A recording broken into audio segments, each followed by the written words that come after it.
الحمد لله وكفى وسلام على عباده الذين اصطفى أما بعد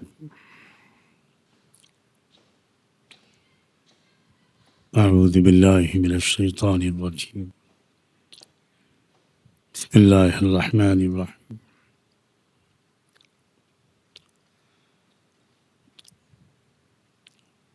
لن ينال الله لحومها ولا دماؤها ولكن يناله التقوى منكم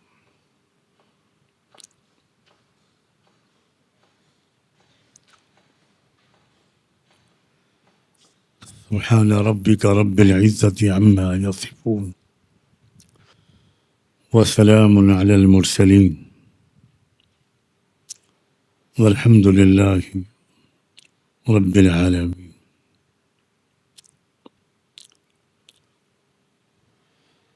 اللهم صل على سيدنا محمد وعلى آل سيدنا محمد وبارک وسلم. اس دنیا کا نظام، اس دنیا کے بنانے والے نے ایسا رکھا ہے اور ایسا طے کر دیا ہے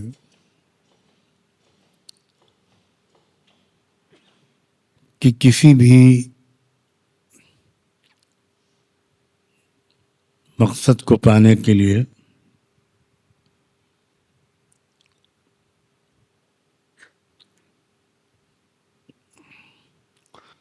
اس مقصد کے لحاظ سے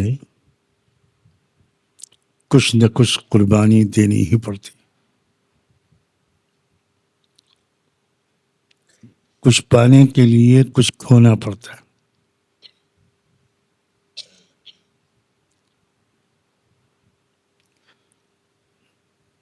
کچھ تکلیف برداشت کرنی پڑتی. یہ بالکل اس دنیا کا ایک اٹل قانون.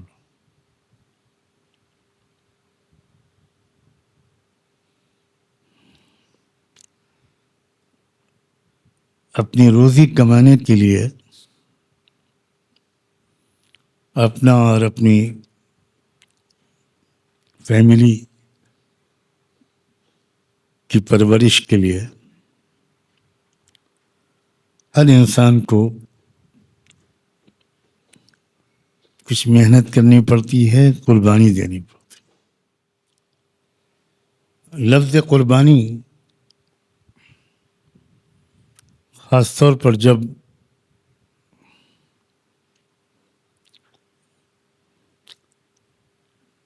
ان دنوں میں بولا جاتا ہے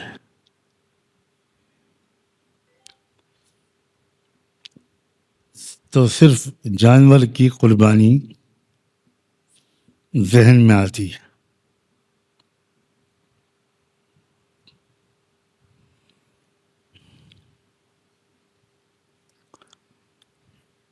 اور قربانی، اس قربانی کا جو اصل مقصد ہے اس کی طرف ذہن اکثر نہیں جاتا.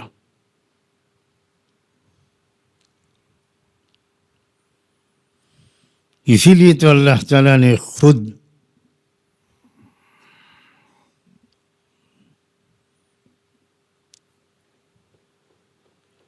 یہ فرما دیا کہ لن ینال اللہ لحومها ولا دماؤها ولكن يناله التقوى منكم. عشر ذی الحج میں، ذی الحج کے ان 10 دنوں میں خاص طور پر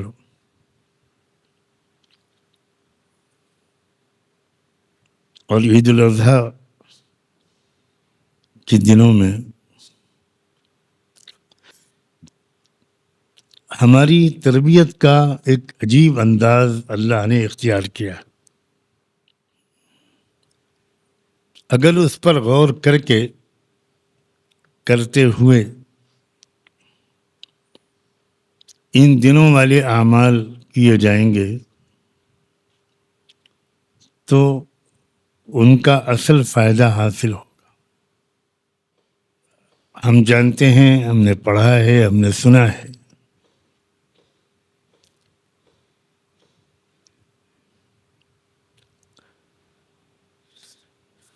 کہ ابراہیم علیہ السلام جب اپنی زندگی کی سب سے بڑی قربانی دینے جا رہے تھے،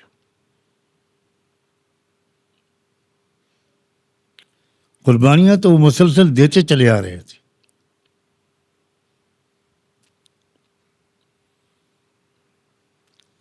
ماں باپ کو چھوڑنا پڑا، گھر چھوڑنا پڑا، وطن چھوڑنا پڑا، نکالے گئے. وہ تو مسلسل قربانیوں کی پوری تاریخ اپنے عمل سے رقم کر رہے تھے ابراہیم علیہ السلام.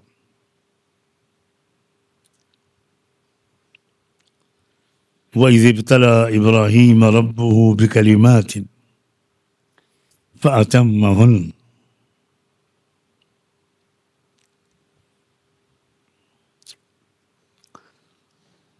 سب سے بڑی قربانی جس کو خود اللہ نے إِنَّ هَذَا لَهُوَ الْبَلَاءُ الْمُبِينُ کہہ کر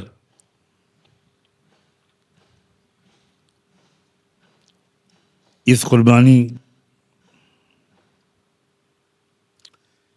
کی غیر معمولی نوعیت کو بیان فرمایا ہے. اللہ تعالیٰ نے بڑے عجیب، بڑی حکمتوں کے تحت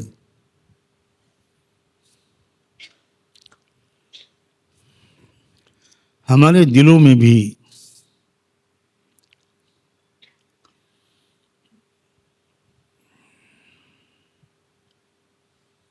قربانی کے جذبات پیدا کرنے اور تازہ کرنے کے لیے ایک الگ طرز اختیار کیا.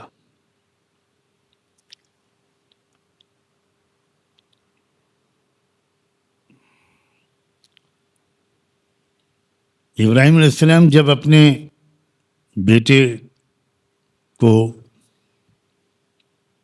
ذبح کرنے کے لیے لے جا رہے تھے،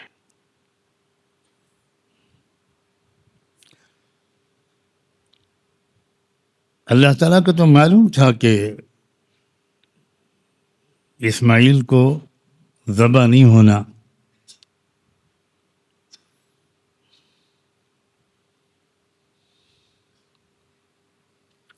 اللہ کو پہلے سے معلوم تھا جو کچھ بعد میں ہوا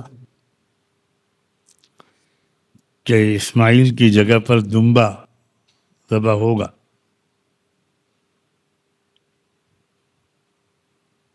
مگر اللہ تعالیٰ نے اپنے اس علم کو تھوڑی دیر کے لیے اور روک رکھا.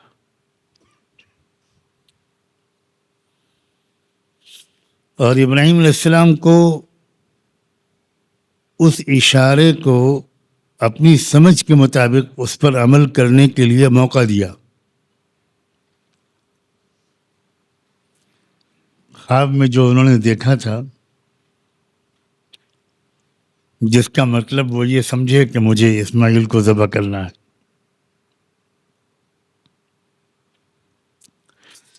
تو جس وقت انہوں نے اپنے بیٹے اسماعیل سے کہا تھا انی ارى فی المنام انی اذبحک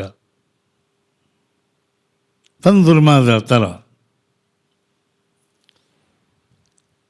میں نے دیکھا ہے کہ میں اسماعیل تم کو ذبح کر رہا ہوں، اسی وقت اللہ تعالیٰ فرشتہ بھیج دیتے، کہہ دیتے کہ نہیں ابراہیم، یہ خواب جو میں نے تم کو دکھایا تھا اس کا یہ مطلب نہیں ہے، اسماعیل کو ذبح نہیں ہونا ہے. لیکن اللہ تعالیٰ نے ابراہیم علیہ السلام کو اپنے خیال کے مطابق بیٹے کو قربان گاہ کی طرف لے جانے کا موقع دیا.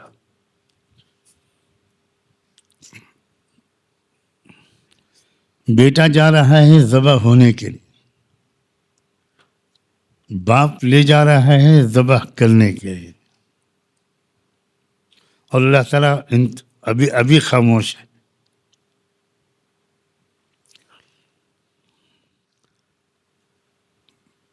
یہاں تک کہ وہ مخصوص جگہ پہنچ گئے جس کو انہوں نے خواب میں دیکھا تھا. پہنچ بھی گئے اور اسماعیل کو اپنے بیٹے کو ذبح کرنے کے لیے لٹا بھی دیا.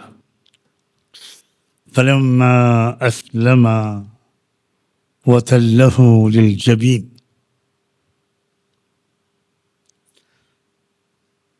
الٹا لٹایا پیشانی کے بل. جانور کو ذبح کرنے کے لیے پیشانی کے بل نہیں لٹایا جاتا، گردن کے بل لٹایا جاتا.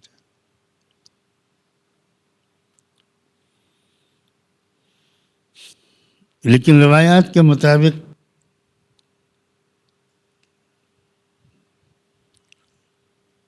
اسماعیل علیہ السلام ہی نے کہا کہ ابا مجھے سیدھا مت لٹائیے. اللہ اکبر.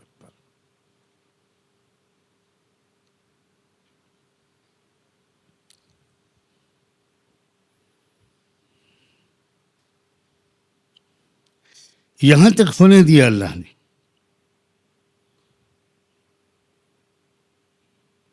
اور چھری چلانے بھی دی.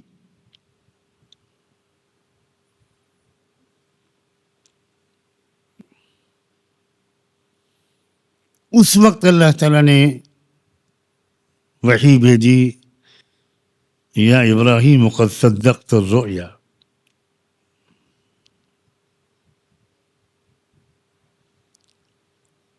اور اس وقت اللہ نے ایک دمبا بھیجا. اگر وہ روایات صحیح ہیں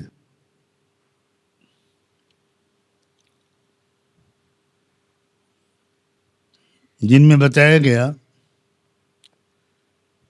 کہ اسماعیل علیہ السلام نے اپنے باپ سے کہا تھا کہ آپ اپنی آنکھوں پر پٹی باندھ لیجیے،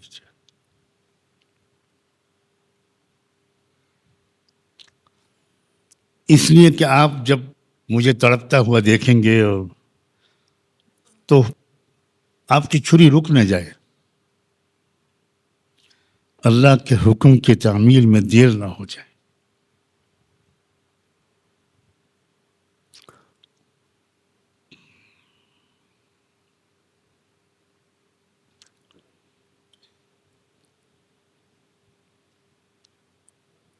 تو ابراہیم علیہ السلام تو اپنی دانش میں پوری چھری چلا چکے تھے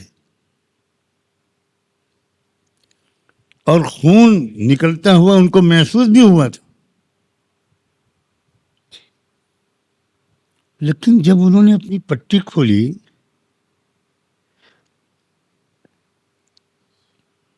تو دیکھا اسماعیل تو سامنے کھڑے مسکرا رہے ہیں اور ذبح جو ہوا ہے وہ دمبا ہوا ہے. وَفَدَيْنَاهُ بِذِبْحٍ عَظِيمٍ.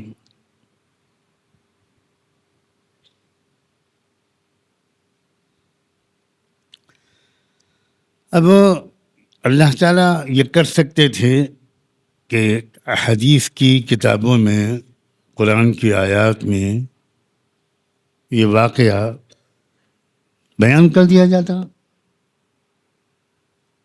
جیسے پچھلے نبیوں کے واقعات بیان ہوئے، ان کی قربانیوں کے واقعات بیان ہوئے. لیکن آپ ذرا سا غور کرو عزیزو، اس واقعے کو صرف بیان نہیں کیا گیا، تو ہر سال اس واقعے کی ایک عملی یاد کا موقع ہم کو دے دیا گیا. یعنی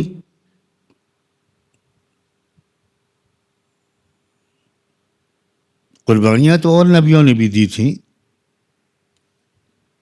ان کے ساتھ کے ایمان والوں نے بھی دی تھی،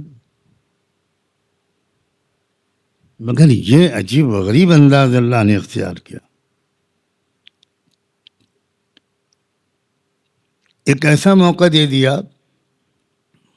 ایک ایسا حکم دے دیا, ایک ایسا طریقہ رائج کر دیا کہ ایک حد تک اس واقعے کی نقل کرنے کا موقع ہم کو دے دیا, اور یہ بھی بتا دیا کہ جانوروں کا گوشت اللہ کو نہیں پہنچے گا,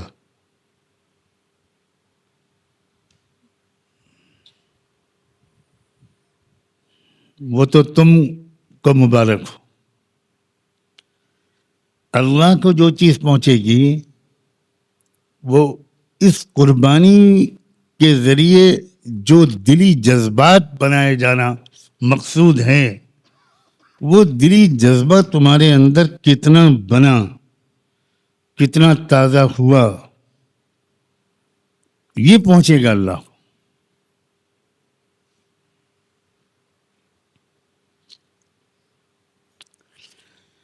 کیا تمہارے اندر بڑے مقاصد کو حاصل کرنے کے لیے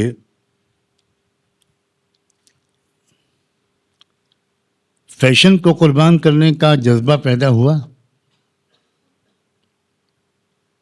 اپنی نیند کو قربان کرنے کا جذبہ پیدا ہوا؟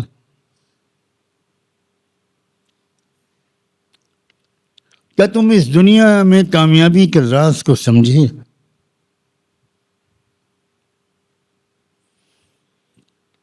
کیا تم سمجھے کہ تمناؤں سے خالی کام نہیں چلے گا؟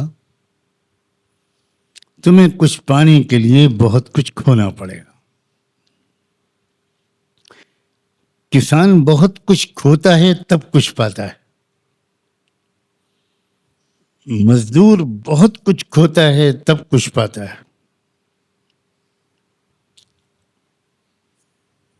ماں باپ بہت قربانیاں دیتے ہیں تب اولاد پلتی ہے.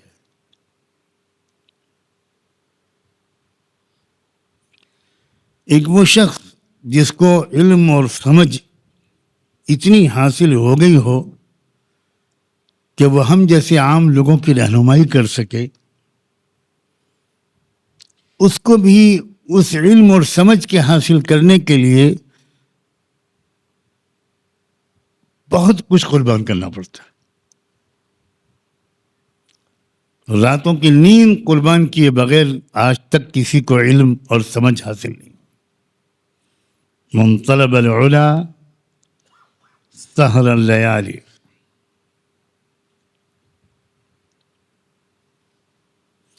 ایک میسج ہے, ایک سبق ہے. اس سبق کو لیے بغیر لاکھوں کروڑوں جانور قربان ہو رہے ہیں. مجھے تو واقعی ڈر ہے. میں کوئی فتویٰ نہیں دے رہا ہوں, کوئی یقین کے ساتھ یہ بات نہیں کہہ رہا ہوں, ایک اندیشہ ظاہر کر رہا ہوں. مجھے ڈر ہے کہ یہ جانور روز محشر یہ شکایت نہ پیش کر دیں اپنے رب کے سامنے کہ رب, ہم نے اپنی گردنیں تو اس لیے قربان کی تھیں کہ ہمیں ذبح کرنے والوں کو ابراہیمی ایمان ملے, اسماعیلی حوصلہ ملے, جذبہ قربانی ملے, فنائیت ملے.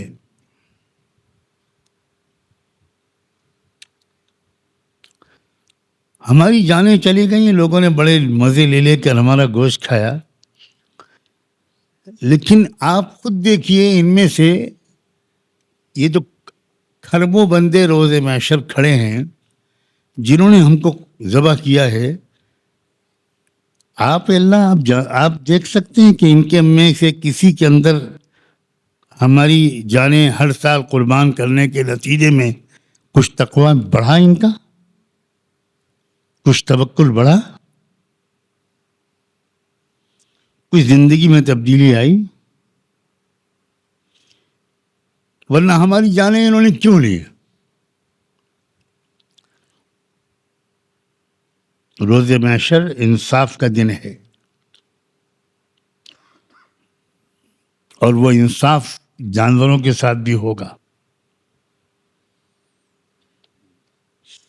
صحیح حدیث میں ہے کہ ایک بکرے نے دوسرے بکرے کو اگر مارا ہوگا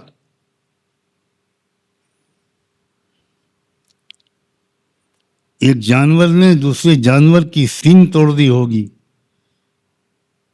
اس کو زخمی کیا ہوگا، تو روز محشر قیامت کے دن اس دونوں کو زندہ اٹھایا جائے گا، ان کو بھی اٹھایا جائے گا۔ اور جس کی سینگ ٹوٹی ہے، جس کو چوٹ ماری گئی ہے، زخمی کیا گیا ہے، اس جانور کو اللہ کے دربار میں اپنا مقدمہ دائر کرنے اور اپنی شکایت پیش کرنے کا پورا موقع دیا جائے گا۔ اور پھر روز محشر اس جانور کو بلایا جائے گا جس نے مارا تھا، جس نے تکلیف پہنچائی تھی، اور پھر اس جانور سے کہا جائے گا کہ بدلہ لو تم، جو تکلیف اس نے تم کو پہنچائی تھی وہی تکلیف تم اس کو پہنچاؤ۔ اور وہ جب پہنچا دے گا حساب ہو جائے گا برابر، تو دونوں کو ختم کر دیا جائے گا، اس لیے کہ ان کے لیے نہ جنت ہے نہ جہنم ہے۔ جس روز ایک جانور کو اس طرح انصاف دلایا جائے گا، میرا طالب علمانہ ذوق کہیے یا حقیر سے سمجھ کہیے، مجھے اس بات کا واقعی شدید ڈر ہے کہ یہ جانور شکایت کریں گے کہ ہم کو کیوں مارا ان لوگوں نے؟ بریانی کھانے کے لیے؟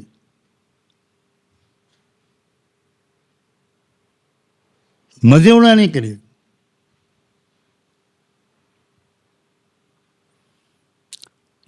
ان میں سے اللہ آپ چھانٹ لیجئے، قربانی کے نتیجے میں جن کے اندر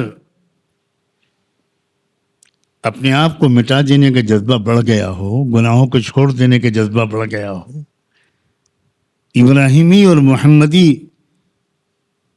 راستے پر چلنے کا ارادہ بڑھ گیا ہو، زندگی میں اچھی تبدیلی آ گئی ہو، ہم خوش ہیں کہ ہماری جانیں ان کے لیے قربان ہوئی۔ ہم اپنے کو خوش نصیب سمجھتے ہیں، لیکن جن کی زندگی میں کوئی فرق نہیں آیا، جو پہلے بھی جماعت سے نماز نہیں پڑھتے تھے بعد میں بھی نہیں پڑھتے، جو پہلے بھی نماز ہی نہیں پڑھتے تھے وہ بعد میں بھی نہیں پڑھتے۔ اللہ تعالیٰ ان سے تو آپ کو بدلہ لینا چاہیے، ہم بھی آپ کی مخلوق ہیں،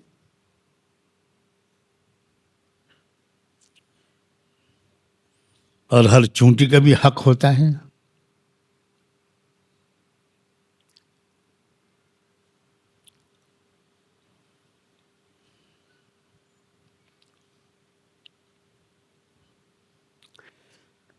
کاش کے سنجیدگی کے ساتھ اس پر ہر شخص غور کرے، ہر شخص غور کرے۔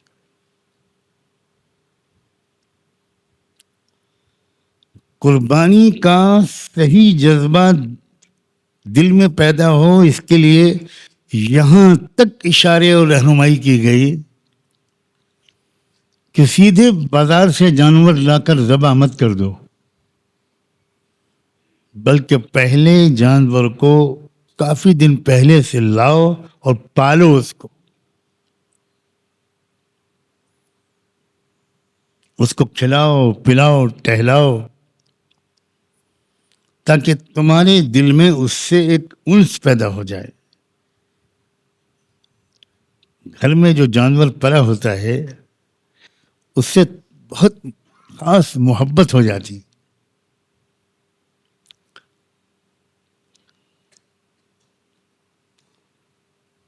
مجھے خوب یاد ہے میرے بچپن میں ایک بکرا بہت مہینوں پہلے یا لایا گیا بچہ، اور چونکہ میرے مزاج میں لڑکوں سے دوستی بالکل نہیں تھی، بالکل نہیں تھی. میری والدین نے مجھے کوٹ کوٹ کے میرے دل میں یہ بات بٹھا دی تھی کہ 99.9% لڑکے دوستی کے لائق نہیں، یہ تم کو بگاڑ دیں گے. تو میرے مزاج میں تنہائی پسندی آ گئی تھی، اور میں چونکہ سب سے چھوٹا تھا گھر میں، تو وہ بیسٹ فرینڈ تھا وہ بکرا. میں اس کو اپنے ہاتھ سے کھلاتا تھا، دودھ پلاتا تھا، گود میں کھلاتا تھا، یہاں تک کہ وہ میرے پاس بستر میں لیٹ کر سوتا تھا. اور سردی کے موسم میں، اور وہ بھی لکھنؤ کی سردی، اس میں لکھنؤ کی لحاف میں اس کو خوب چمٹا کر میں سلاتا تھا.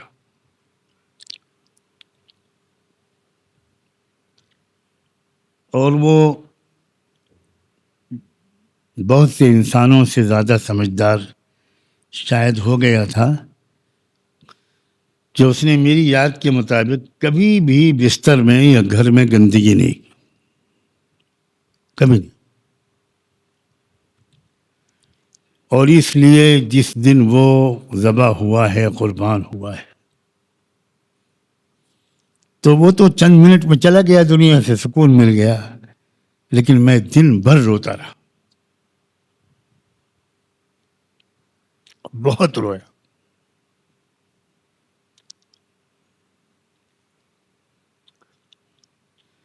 بڑا اہتمام کرنا پڑا ہمارے خاندان کی مستورات کو میری تعزیت کرنے میں، مجھے تسلی دینے.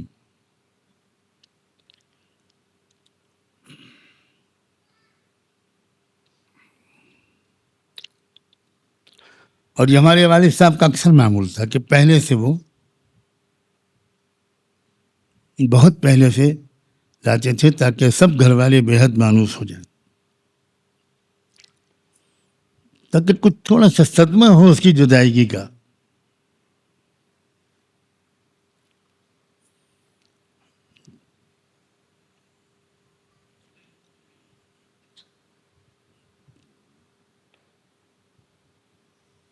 ورنہ واقعی مجھے اندیشہ ہے، میں پھر کہہ رہا ہوں، میرے پاس اس کی کوئی دلیل تو نہیں ہے، لیکن مجھے ڈر ہے کہ قیامت کے دن کروڑوں جانور اپنے ذبح کرنے والوں کے خلاف اللہ سے شکایت ضرور کریں.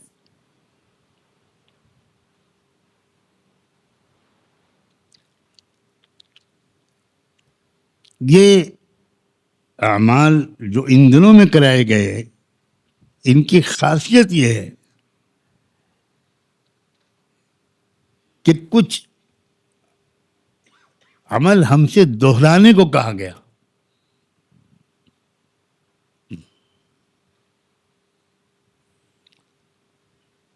موسیٰ علیہ السلام کی ماں نے اپنے بیٹے موسیٰ علیہ السلام کو اللہ کے حکم پر دریا میں ڈال دیا تھا.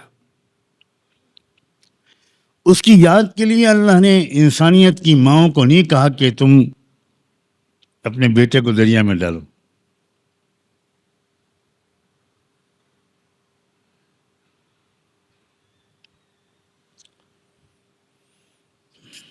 لیکن یہاں معاملہ ہی کچھ اور ہے امت محمدیہ کے ساتھ اور خاندان ابراہیمی کے ساتھ.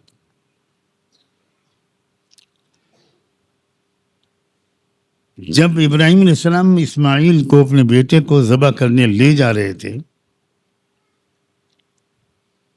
تو شیطان نے راستے میں روکا.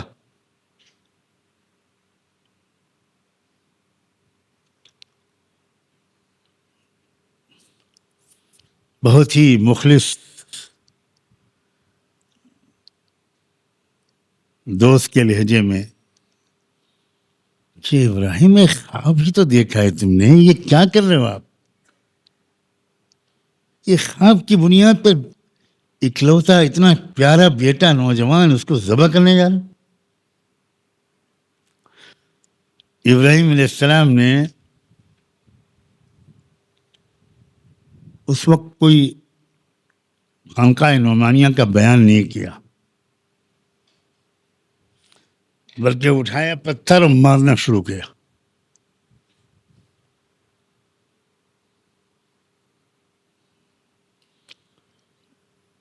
بھاگ گیا. اس کے بعد اس نے کہا کہ مرد تو ذرا سخت مزاج ہوتا ہے، ماں کو سمجھاؤں. تو پہنچا حضرت حاجرہ کے پاس اور ان سے بھی کہا کہ ان بڑے میاں کا کچھ دماغ چل گیا ہے، آپ تو کم سے کم ماں ہو، روکو سمجھاؤ ان کو ہوا کیا؟ ارمانو بھلا بیٹا اس کو ذبح کرنے جا رہے.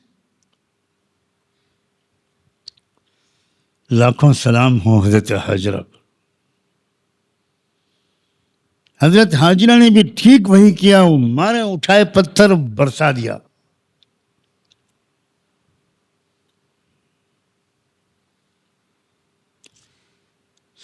کتنا شاندار منظر لگا اللہ کو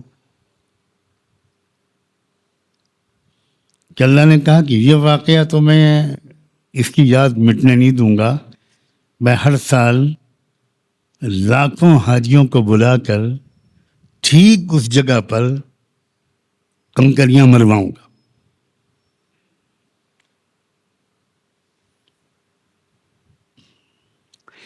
یہ بالکل نرالا طریقہ ہے ان قربانیوں کی یاد قائم رکھنے کا اور ان کے ذریعے کچھ تربیت دینے کا. عجیب طریقہ ہے. تاریخ میں حدیث میں واقعہ بیان ہو گیا ہوتا جیسے بہت سے واقعات بیان ہوں اور کہہ دیا گیا ہوتا کہ فاعتبروا یا اولی الابصار، سبق لو، سبق سیکھو. لیکن نہیں. اب وہاں بھی جو 3 دن کنکریاں ماری جاتی ہیں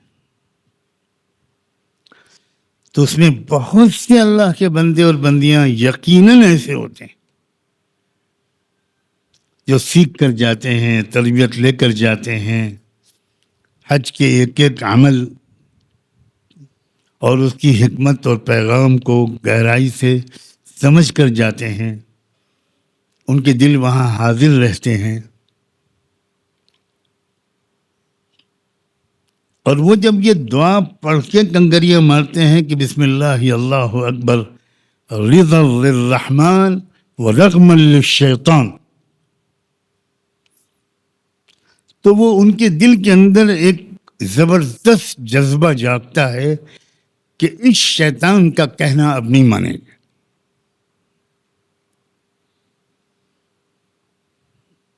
ایک اعلان جنگ ہوتا ہے شیطان سے، اتخذوہ عدوا. اور پھر وہ آئندہ زندگی میں پہلے سے زیادہ شیطان کے وسوسوں سے بچنے لگتے ہیں، زندگی بدل جاتی ہے، تقویٰ آ جاتا ہے، بڑھ جاتا ہے تقویٰ. اس کے برعکس اللہ نہ کرے ان کنکریاں مارنے والوں میں ایسے بھی ہوتے ہوں گے جنہیں کچھ خبر نہیں،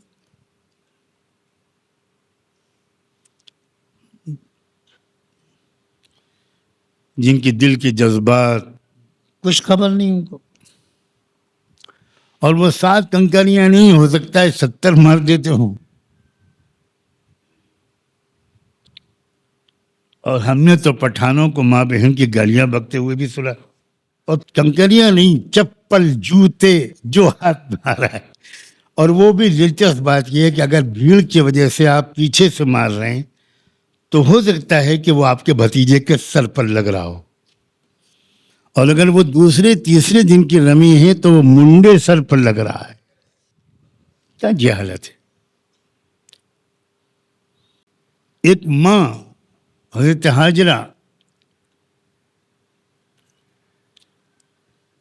جب ان کے شوہر حضرت ابراہیم اللہ کے حکم پر ان کو اچانک چھوڑ کے چلے گئے. اور کہاں چھوڑ کے چلے گئے؟ ایک انسان نہیں تھا سینکڑوں میل کے فاصلے میں، کوئی آبادی نہیں، گھر جھونپڑی تو دور کی بات ہے، ایک انسان بھی نہیں تھا. اکیلی ماں اور دودھ پیتا بچہ.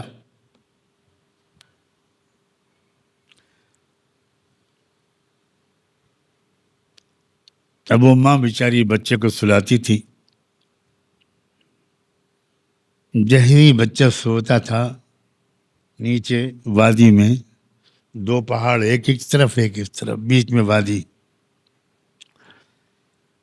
تو وہ دوڑ کے ایک پہاڑ پہ چڑھتی تھی بیچاری، تاکہ اوپر سے وہ دیکھ سکے دور دور تک، حد نظر تک کوئی قافلہ آ رہا ہے، کوئی گزر رہے ہیں لوگ، کوئی بستی دکھائی پڑے، کچھ روشنی کی کرن دکھائی پڑے، کہیں پہ چولہا جلتا ہوا دکھائی پڑے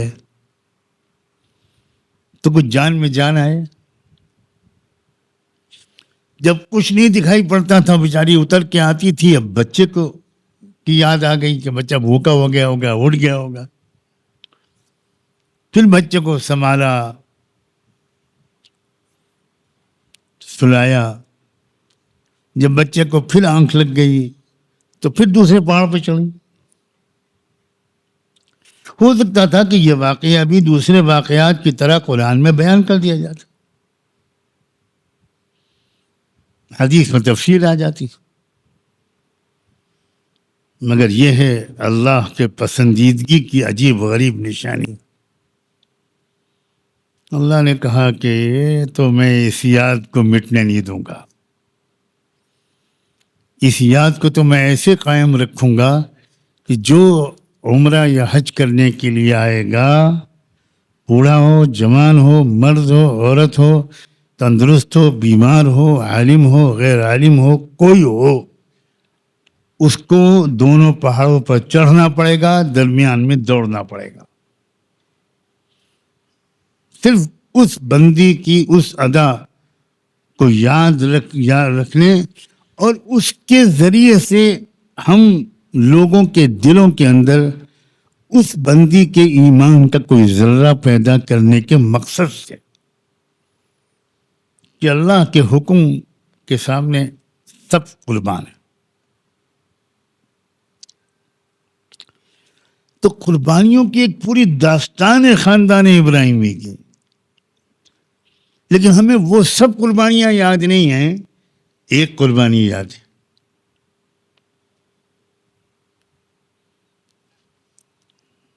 کیوں؟ اس کا جواب دینے کی ضرورت ہی نہیں کہ اس قربانی کے نتیجے میں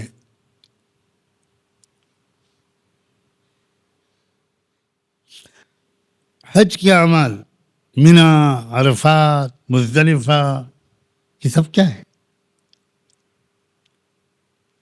سب ابراہیم علیہ السلام اور ان کے خاندان کی عاشقانہ، مجنونانہ بھاگ دوڑ کا ریپلیکا ہے. یعنی بالکل عجیب انداز سے اللہ نے اس ایکشن کو محفوظ کر کے ہر شخص کو اس کو ریپلے کرنے کا موقع دیا، یہ وہ خود کسی حد تک مزہ چکھے، خود اس تجربے سے گزرے.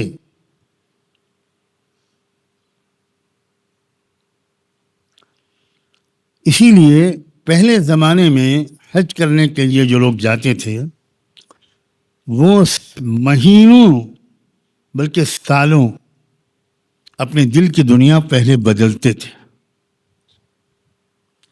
زبردست تیاری روحانی ہوتی تھی،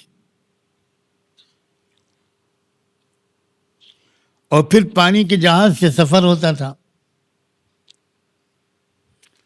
وہاں پہنچنے میں 10 دن، 11 دن، 12 دن، کبھی کبھی ایک مہینہ لگتا تھا. سمندر میں طوفان آ گیا تو جہاز الٹے رخ پر چلنے لگتا تھا.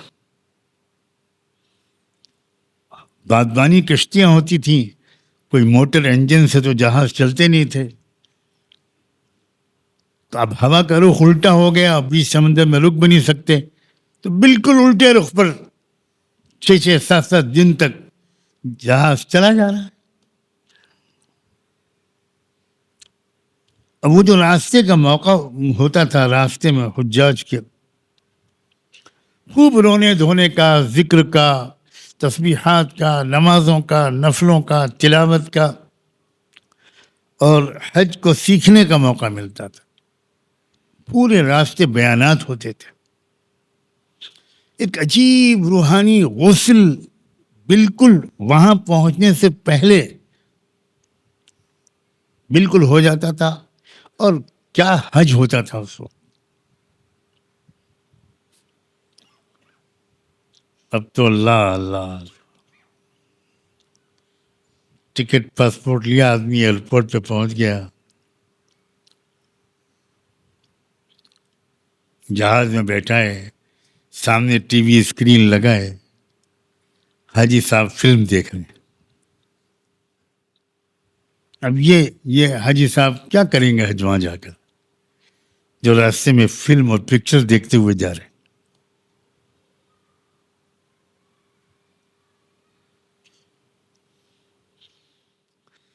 یہ حسرت رہ گئی کہ پہلے سے حج کرنا نہ سیکھا تھا. یہ حسرت رہ گئی کہ پہلے سے حج کرنا نہ سیکھا تھا. کفن بردوش آ پہنچے مگر مرنا نہ سیکھا تھا.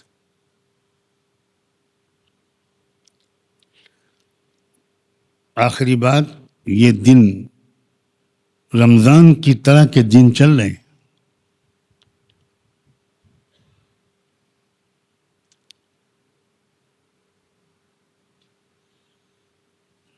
یہاں تک کہ حضور کے یہ الفاظ کہ سال کے کسی بھی مہینے اور ہفتے میں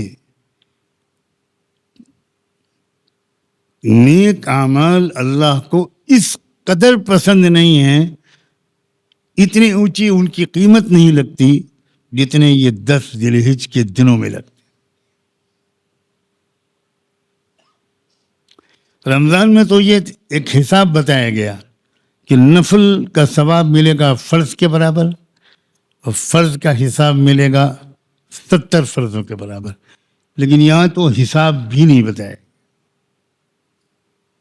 اشارہ کافی ہے.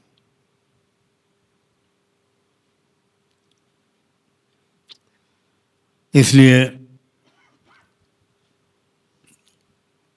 میری بہت محبت بھری گزارش ہے, بڑی امید کے ساتھ, کم سے کم یہاں کے اکثر اساتذہ اور طلباء جہاں تک ہو سکے ان دنوں کے روزے کا اہتمام کریں. جو حضرات, جو لوگ بھی ابھی تہجد کے پابند نہیں ہیں, وہ ان دنوں میں ضرور تہجد پڑھیں. ذکر, تلاوت, دوسرے نیک کام اس نیت کے ساتھ بڑھا دیں کہ ان دنوں کے اندر ان اعمال کا جو اللہ مجھے اجر عطا فرمائیں گے نسبت ابراہیمی کی وجہ سے, وہ میرے پورے سال کے گناہوں کو معاف کرا دے, پورے سال کی کوتاہیوں کو معاف کرا دے گا. اللہ تعالی ہم سب کو ان دنوں کی قدر کی توفیق عطا فرمائے, اور جو بھی عمل ہم کریں, ہمارے گھر والے کریں, تو وہ جو اس کی اسپرٹ ہے ان اعمال کی, اس کا جو پیغام ہے, کچھ نہ کچھ اس کا تاثر ہمارے دلوں پر پڑے کہ ہم علم کے لیے قربانی کو بڑھائیں, نیک بننے کے لیے اپنی قربانی اور توجہ کو بڑھائیں. اچھی امید کے ساتھ اس دعا پر اختتام کرتا ہوں کہ اللہ تعالیٰ ان دنوں اور راتوں کی خاص قدر کی توفیق ہم سب کو عطا فرمائے. وآخر دعوانا ان الحمد للہ رب العالمین.